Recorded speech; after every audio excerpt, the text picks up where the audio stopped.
Dave Smith Unleashed, brought to you by MTS Transportations at 800-640-6873 for reliable on-time delivery, compliance you can count on, round-the-clock support, superior communication, experienced logistics partners, and mention the Dave Smith Unleashed podcast and get 20% off on your next shipment for all your shipping, trucking, and freight needs. There's only one business to call, and that's MTS Transportations at 800-640-6873. MTS Transportations, 800-640-6873.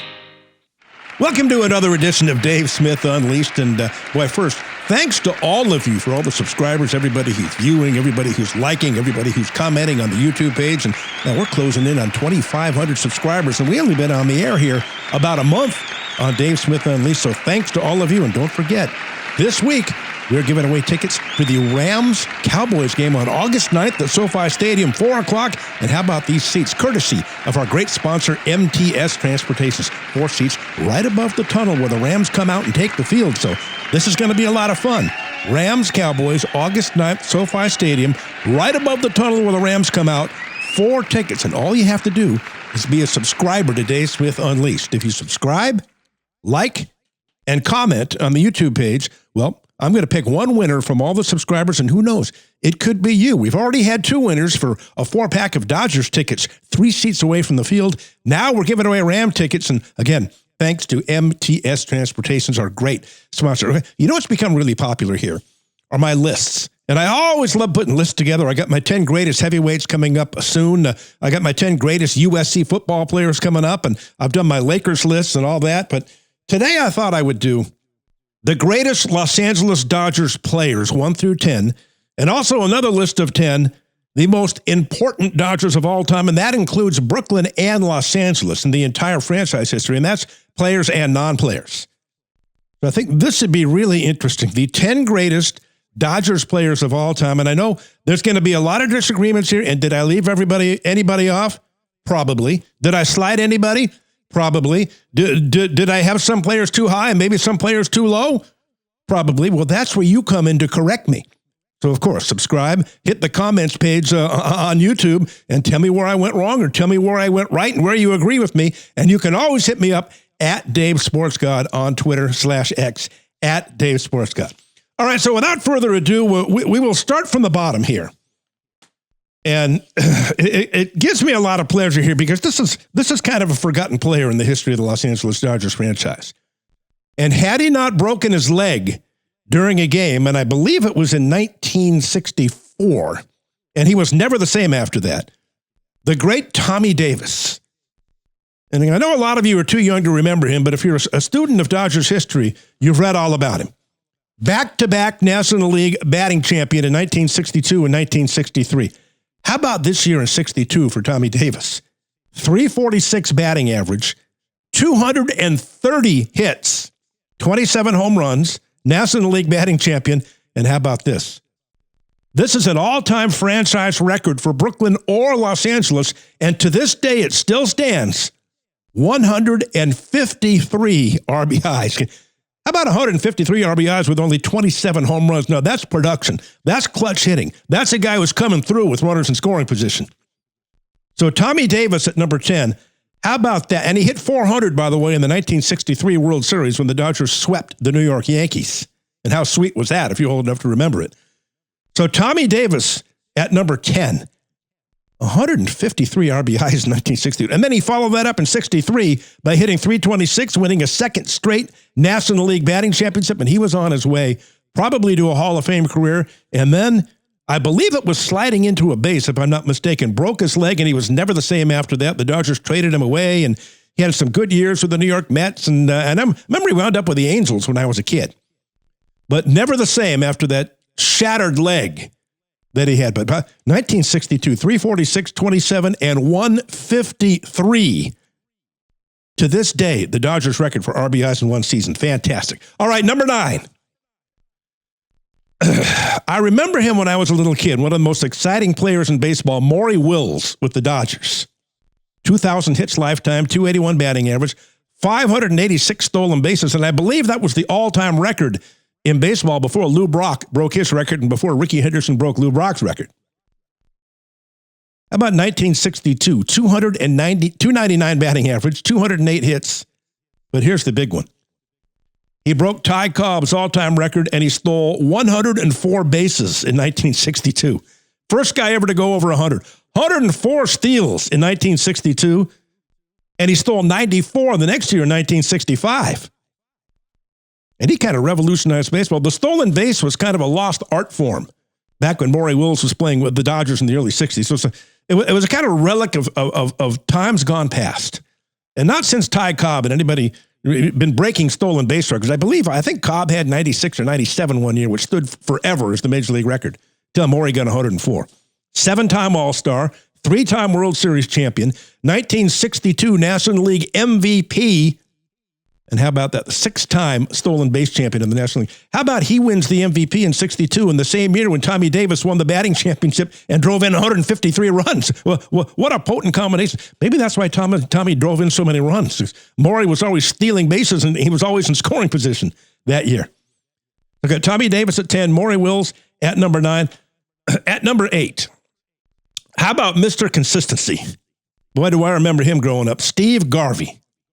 2,600 hits for his career, 294 career batting average. Between 1974 and 1980, 5 times he drove in 100 runs. Hit over 20 home runs every year, 10-time All-Star, 1974 All-Star MVP, 1974 National League MVP, a 4-time Golden Glove first baseman. And I just remember he was so consistent back when he played. You could count on him for 200 hits, 20-plus home runs, and 100 RBIs, and a 300 batting average every year. He was never going to miss a game. And even though he couldn't throw after he injured his arm, remember he came up as a third baseman, and he injured his arm, and he couldn't make the throw. It was dangerous, to sit behind first base if you were a Dodger fan in those box seats, because Steve Garvey would be throwing 1 or 2 a game into the stands from third base every game. But they moved him over to first base, and he became a Gold Glover. He was about the best I've ever seen digging out low throws on one bounce to first base. He was incredible. Mr. Consistency, Steve Garvey. I got him at number 7. That's the greatest Dodger of all time, L.A. Dodger. Excuse me, number 8. So we got Tommy Davis at 10, Maury Wills at 9, Steve Garvey at 8. And number 7, I got Clayton Kershaw. 216 and 95. I mean, what a tremendous regular season record. An all-time 2.52 ERA. Now, in the regular season, he ranks right up there with Sandy Koufax, or at least close, among all-time great Dodger pitchers, especially left-handed pitchers. 2-time 20-game winner. Again, 216 and 95, 2.52 ERA, 2-time 20-game winner. Absolute dominant pitcher in the regular season. Now, the reason I don't have him higher than number 7 is because of this. In the postseason, he's 13 and 13. His ERA is 4.49, almost double his regular season ERA. So he's a guy who doesn't come through in the clutch. He's a guy who doesn't come through when you need him most. When the lights are the brightest, Clayton Kershaw isn't there for you in the postseason. He's kind of like James Harden. I used to call him Clayton Harden back in the day. James Harden, another guy who vanishes when the postseason starts. So Kershaw, if Kershaw had regular postseason numbers to match his regular season numbers, he would be much higher than number 7. But unfortunately, he doesn't. So because he tanks in the postseason, I get him down at number 7. But his regular season numbers are absolutely incredible. Okay, number 6. 204 career wins, 204 and 150. And we all remember 1988, Oral Hershiser. That might be the single best season I've ever seen a pitcher have. I think it's the best postseason I've ever seen a pitcher have. Absolutely automatic in 88. He was 23 and 8. He had a 2.26 ERA, 15 complete games, which is unheard of today. In the postseason, he was 8 and 3 career with a 2.59 ERA. And his ERA in 1988 in the postseason, 1.09. 2-0 in the World Series and a 1.09 ERA. 3-time All-Star, Cy Young Award winner, World Series MVP. And I tell you what, that year, they had absolutely no business beating the Oakland A's that year in 1988. The A's were so much better than they were. And as a matter of fact, the Mets were a much better team than them in the National League Championship Series in 88. But when you have Hershiser, They probably could have won with Hershiser and a high school team out there because nobody could hit him. He was automatic in that postseason. The Mets were a much better team than the Dodgers, but the Dodgers found a way to win in 7. The Oakland A's were a much better team. You look at that Dodger lineup they threw out there against Canseco and McGuire and Ricky Henderson. Well, Ricky wasn't on that team, but Dave Henderson. Ricky came the next year in 89. Canseco, McGuire, Dave Henderson, and all the great players the A's had in that pitching staff with Dennis Eckersley closing. My goodness. The heavily favored Oakland A's were beaten in 5 by the Dodgers in that World Series, and mainly because Orel Hershiser, again, he won 2 games and he was unhittable. Then he came back in 88 and he had another really good year. Excuse me, the 88 was the great year that he had with the Dodgers winning the World Series, but he had good years after that as well. Orel Hershiser at number 6. All right, number 5. 324 career wins. 3.26 lifetime ERA. 1976, 21 wins, 3.06 ERA. Postseason, 6-4, 3.68 ERA. 4-time All-Star. And he was really overshadowed because he was around at the same time for a while as Sandy Koufax and Don Drysdale. But after that, he was kind of the ace of the staff. Don Sutton. I always had a problem with the hair. I never liked afros on white guys, but Don Sutton, even despite the afro, well, what a great pitcher. And he had that drop ball. And people always accused him of scuffing the baseball, but he had the fastball, he had the slider, and he had that changeup drop that was almost unhittable. He was a tremendous pitcher. And 324 wins. What more can you say about a guy's career than that? So number 5, Don Sutton. Number 4 on the all-time Los Angeles Dodgers greatest players list, I got to go Mike Piazza. I mean, between 93 and 98, my God, there'd never been a catcher who would put up numbers offensively like Mike. Now, he wasn't great defensively.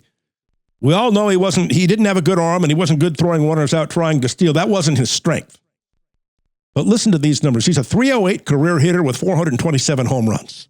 But listen to these numbers with the Dodgers between 93 and 98. 1993, 35 home runs, 112 RBIs, 318. 1996, 36 home runs, 105 RBIs, 336.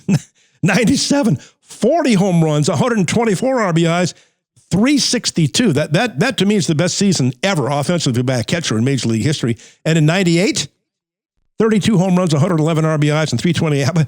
Every single year over 30 home runs.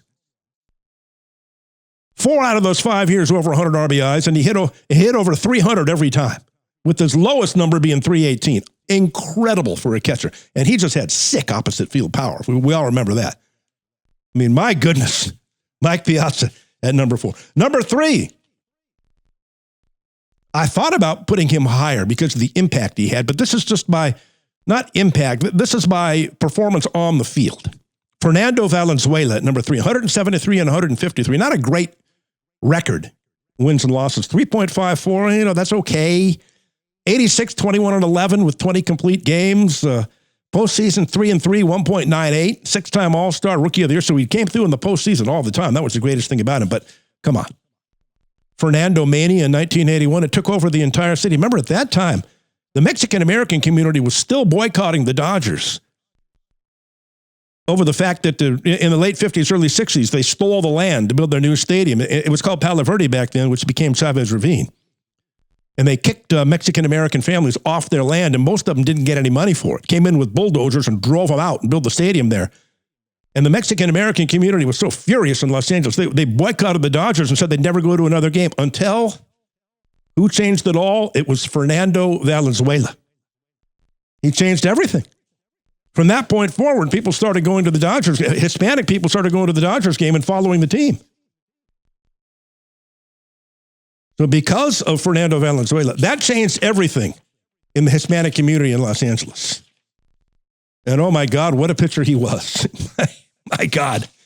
Did he take over this city in 1981 or what? Fernando at number 3. Number 2, well, a kid from Van Nuys, California. Grew up in the Valley out here in Los Angeles, a local kid. Came up to the Brooklyn Dodgers, I believe, in 1956 out of Van Nuys High School. 9-time All-Star, 3-time World Series champion, Cy Young Award winner, 209 wins, an ERA of under 3 for his career, 2.95. How about 1962, 25 and 9, 2.83. 1965, 23 and 12, 2.77. How about 56 and 2/3 scoreless innings in 1968 consecutively, which was an all-time Major League record before Earl Hershiser broke it in 1988? Yes, the great Don Drysdale, Twin D, from L.A., from Van Nuys. What a great Dodger player he was. He's at number 2. And number 1, well, I think we already know who this is. There's no doubt about it. Mr. Sandy Koufax, 165 and 87, 2.76, a lifetime ERA. Postseason, how about this? Postseason, he was 3-1 with an ERA of 0.95. See, that's what separates him from a guy like Hershiser, with 2 shutouts. 1962, 14 and 7, 2.54. 63, 25 and 5, 1.88. 1964, 19 and 5, 1.74. 1965, 26 and 8, 2.04. 1966, 27 and 9, 1.73. 7-time All-Star, 4-time World Series champion, 2-time World Series MVP, 4 no-hitters, and a perfect game. And he pitched 40 complete game shutouts in his career.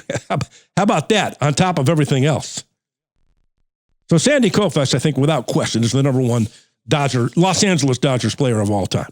And my dad used to sit in those little dugout seats when they had them behind home plate back in the day, back in the early mid-'60s. And he said Koufax's curveball, it would start up and it would drop about 10 feet. He said, how do you hit that? It was unbelievable. So that's the 10 greatest Los Angeles Dodgers players of all time. All right, now let's get to the 10 most important Dodgers of all time, including Brooklyn, players and non-players, the most important Dodgers. Number 10, a lot of you probably never heard of him. Babe Herman. That's right. The Dodgers had a Babe, too. .324 career hitter. How about these 5 consecutive years between 1928 and 1932? 340, 381, 393, 313, and 326.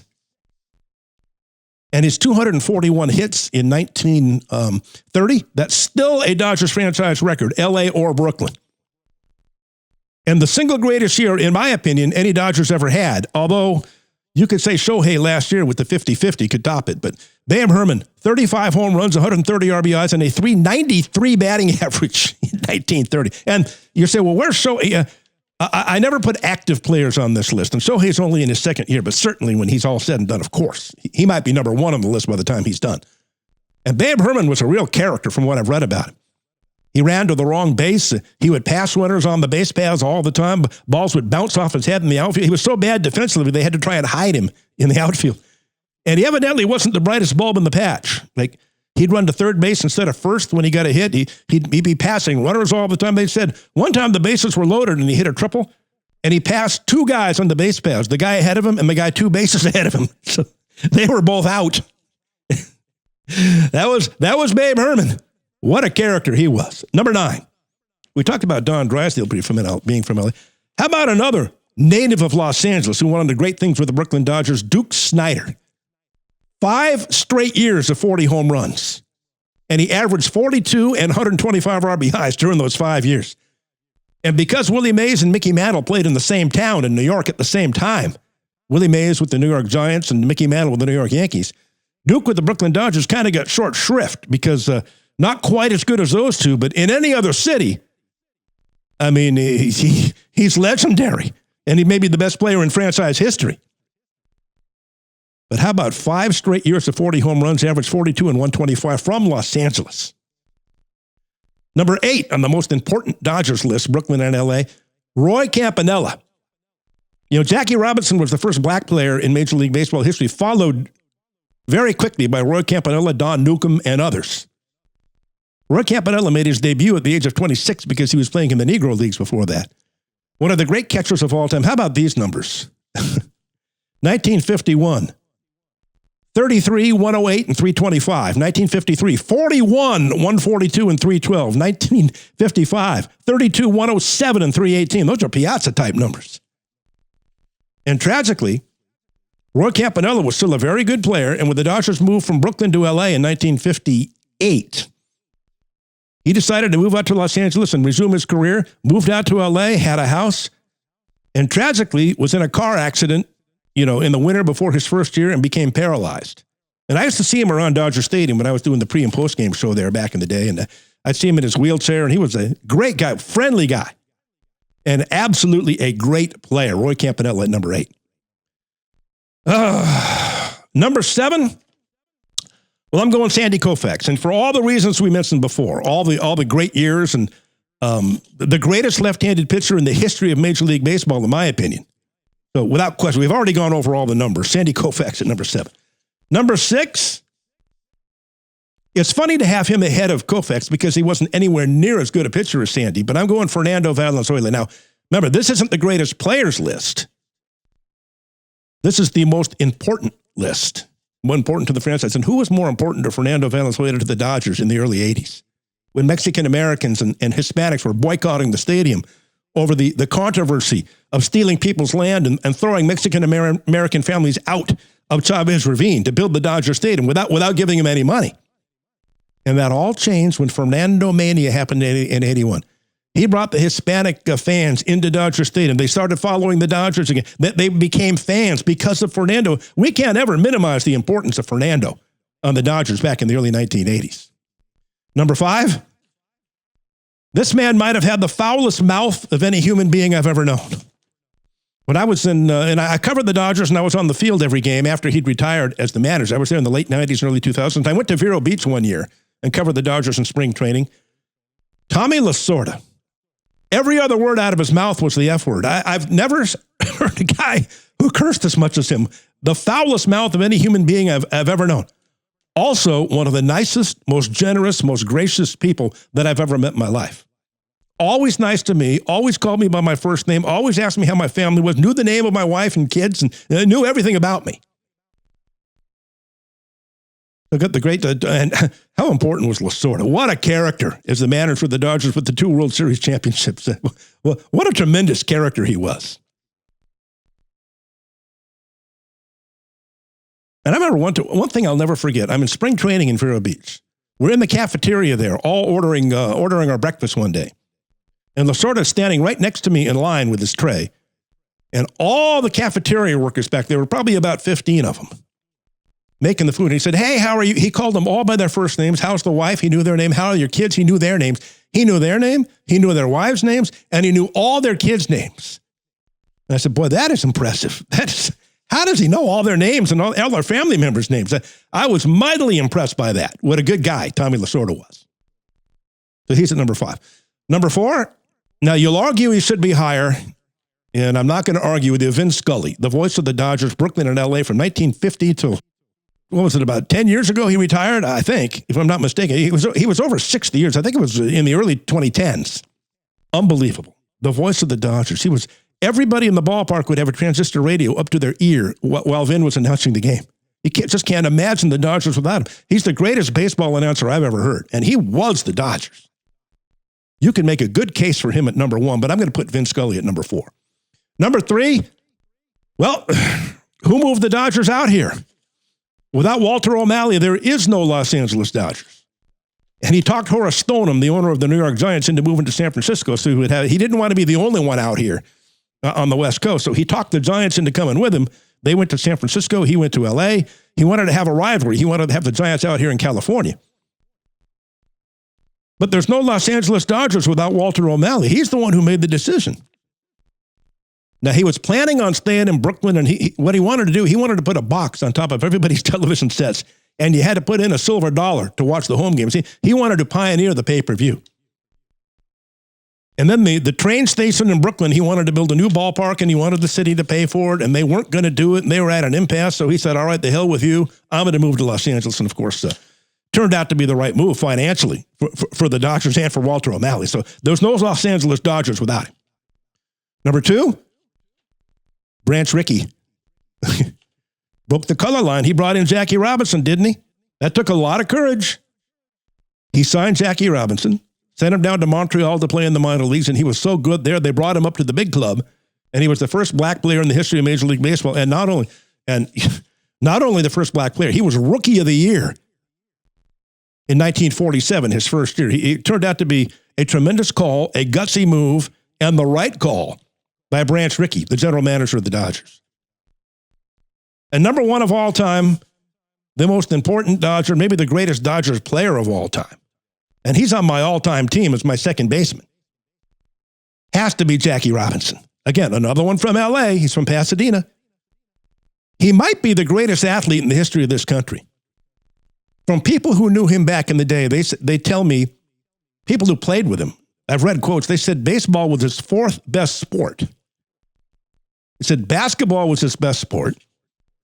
Football was the second best sport, and he was an All-American running back at UCLA, and he was an All-American basketball player at UCLA.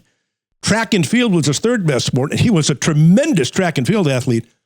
And his brother was in the Olympics, and I believe he was in that 1936 race in Germany when Jesse Owens won the 100 meters. I think Mac Robinson was in that race. I think he was in the 100 and the 200. So what a family. But Jackie Robinson, great basketball player, All-American football player, All-American track and field, Olympic caliber sprinter. And baseball's his fourth best sport.